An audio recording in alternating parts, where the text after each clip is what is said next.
This is the Lord's doing, and it is so marvelous in my eyes.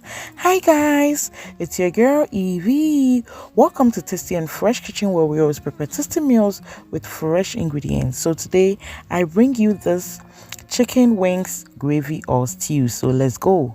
So you can see in a bowl I added my chicken wings. So over here I'm adding my seasoning, and please note I'll be listing all the ingredients in the description box, so you check it out. Okay, so I add my blended garlic, ginger, onion, and then I'll rinse my bowl and add some water to it, and then we are gonna cover this to allow it to cook. Okay, Mia minim some saucepan is now so messy chinchina we are muna me near enamon. You can see the chicken is about falling off, so I cover it, and at a point in time I had to change my saucepan. So you can see our chicken wings is doing great here. It is cooked, so we're gonna fry it just a little. Yeah, okay, remember the chicken wings is already hard, so you just fry it just a little. Okay, yeah, so after frying we take it out. With the same oil and saucepan I added my blended garlic, onion, ginger.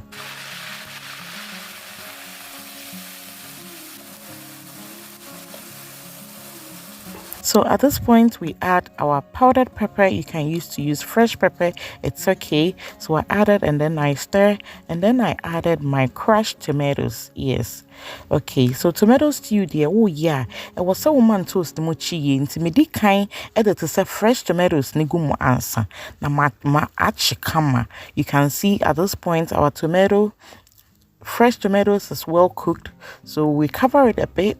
We allow it to simmer for just 2 minutes. Then I added my tomato puree. Okay, yes.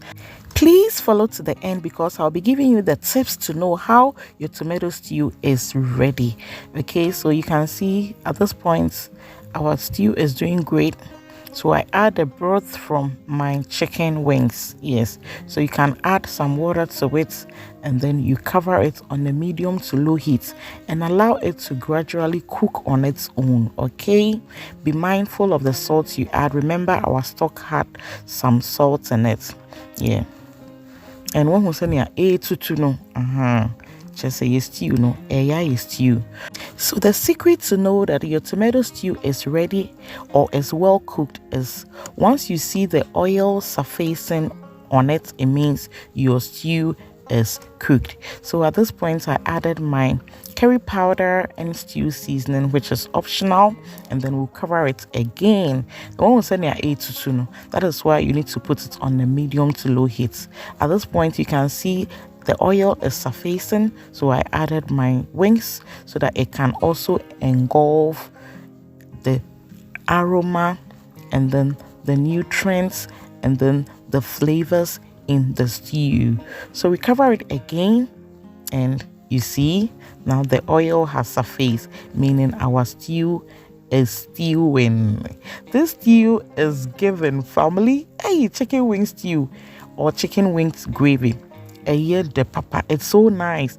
I so like it, I can't even comprehend. So at this point I added my onions and carrots for more flavors and for garnishing. So we just stir it a bit, allow it to cook for just 1 or 2 minutes, and ta-da, our chicken wing stew or gravy or tomato stew is ready. You see, it's so simple to do, yet tastes amazingly great. This is the final result, and we are gonna serve ourselves with some rice. Okay, you can enjoy it with rice, Banku, Kenkey, and what have you. Thank you guys, and if you are new to my channel, welcome. Kindly click on the notification button so that anytime I post a new video you will be notified. Okay, if you like this video, just give your girl some thumbs up, comments, like, and please subscribe so we grow together. I hope you've learned the tips to prepare good, beautiful, and sweet tomato stew. And just look at it. To top it up, I added some green toppings to make my food appetizing, aromatic, and delectable. Thank you, and see ya. Bye bye.